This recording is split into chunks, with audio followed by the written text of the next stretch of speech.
27. A train is traveling at a constant speed eastward, and the velocity vector vt is shown in the diagram above.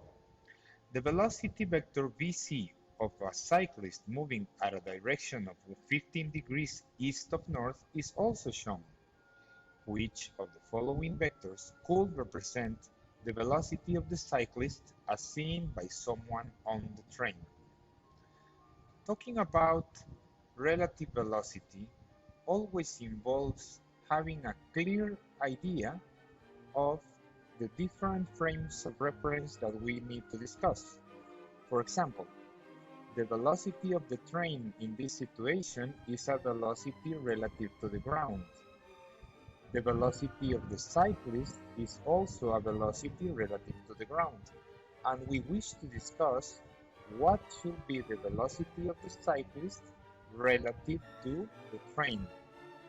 Now, in terms of vector addition, what we have is that the velocity of the cyclist relative to the train added with the velocity of the train relative to the ground should be equal to the velocity of the cyclist relative to the ground.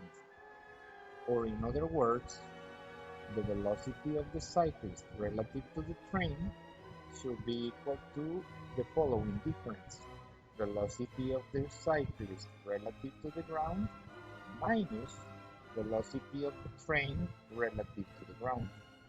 Therefore, we're talking about a velocity that should be the following vector addition: velocity of the cyclist and the opposite of the velocity of the train, and so the resultant that we're looking for should be something like this. That should be the velocity of the cyclist relative to the train, which is definitely option